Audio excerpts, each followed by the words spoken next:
When a massive new competitor enters your market and aggressively drops prices, the instinct for most founders is to panic. To stop customers from leaving, you might try offering premium, top-tier quality, but match the new guy's bargain bin prices. It feels like the safest way to keep everyone happy. But reacting out of fear and trying to please every type of customer at once destroys your profit margins. Your expenses stay high, your revenue drops, and you bleed cash until the business collapses. Harvard professor Michael Porter recognized this exact failure pattern. His rule for business strategy is strict. You cannot be all things to all people. You have to pick exactly one competitive weapon to take into the market. This matrix illustrates his point. It plots the price of a product on the bottom axis against the perceived value to the customer on the vertical axis. The market naturally separates into two extremes. Down in the bottom left, you have the cost leaders, companies offering lower value at the lowest possible price. Up in the top right are the differentiators, brands offering high perceived value and charging a premium for it. The trap is right here. Attempting to offer high value at low prices creates the illusion that you are building a competitive edge. In reality, you are stepping into a death zone Porter calls stuck in the middle. You spend massive amounts of money buying high-grade materials and hiring skilled talent, bloating your operational costs. But by pricing those products cheaply to chase bargain hunters, you leave yourself with zero budget for marketing or brand building. You lose the high-end buyers who assume your cheap product is low quality, and you lose the budget buyers to the giant corporations anyway. Avoiding that trap starts with a brutal assessment of your own resources. Look at this decision tree. The primary fork in the road asks, do you have industry-leading capital and scale? If yes, you play the cost leadership game.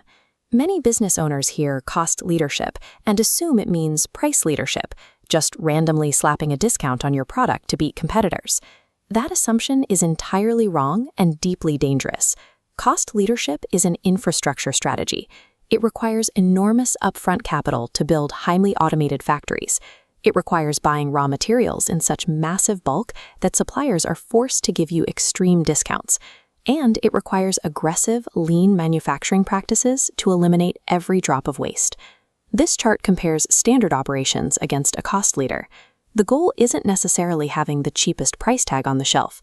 The goal is engineering the absolute lowest operational cost per unit on the back end. You need cash reserves to build massive infrastructure and must constantly hunt for new operational efficiencies to shave pennies off the assembly line. If you are a small or mid-sized business with limited cash and you simply lower your retail prices to match a competitor without having this optimized back end in place, you aren't being competitive. You are just eating your own profit margins. Cost leadership relies on math and attrition. It's designed for corporate giants who can absorb temporary losses, specifically to starve out weaker competitors. It is not a pricing tactic. It is an endurance test that small businesses cannot win. If you lack the capital to build a highly automated, lean manufacturing empire, your path branches in the exact opposite direction. You have to focus on differentiation. Instead of cutting costs, you invest heavily in a specific advantage. You dedicate your budget to unique research and development, superior materials, or targeted customer service that solves a painful, specific problem for the buyer. The result is a massive spike in perceived value. When a customer feels your product uniquely solves their exact problem, they willingly pay a premium price. The relationship shifts from bargain hunting to fierce loyalty. You can differentiate through the product itself. Early Apple computers didn't try competing on price with PC clones. They offered a graphical interface and design you simply couldn't get anywhere else. Or you can differentiate through brand and prestige. People buy a Rolex to signal success and precision. The branding justifies a price tag with zero correlation to the actual cost of telling time. But this path comes with a harsh reality. To maintain that high quality, your baseline operational costs will be higher. Because of that, you have to actively reject price-sensitive, bargain-hunting customers who demand a discount. You aren't trying to trick the mass market into paying more.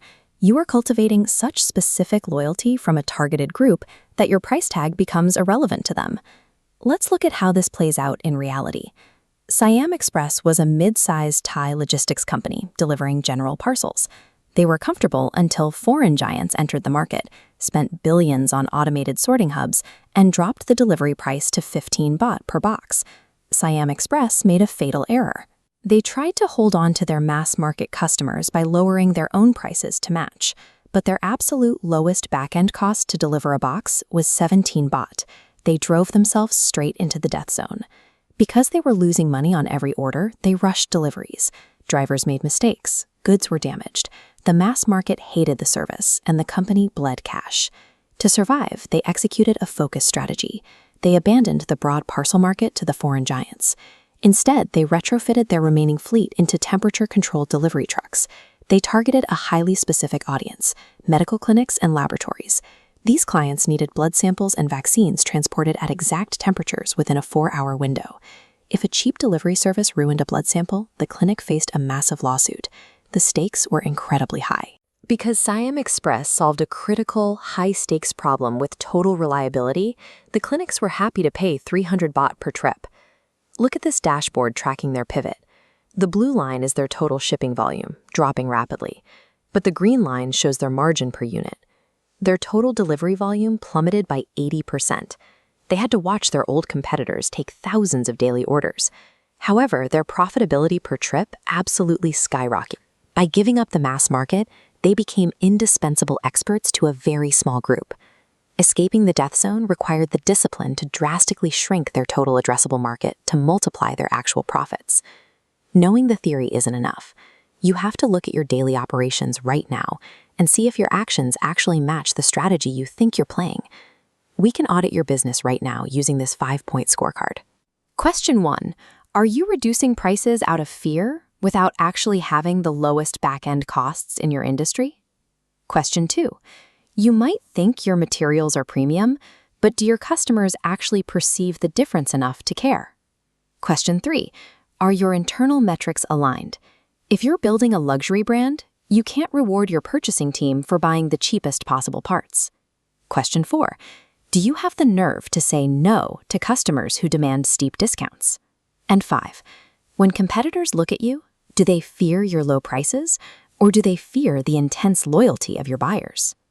If you are leading a massive corporation with deep pockets, your mandate is clear. Use your capital to aggressively optimize your supply chain, drive your internal costs into the ground, starve the market of margin, and outlast your competitors. But if you are a smaller operation, your mandate is the exact opposite. You have to find a smaller pond. You must engineer absolute premium quality for a highly specific audience, and you must willingly turn away the bargain hunters. You have to stop trying to win everyone. Finding a sustainable edge requires picking your battlefield, making a single choice, and having the discipline to align every single dollar and employee behind it.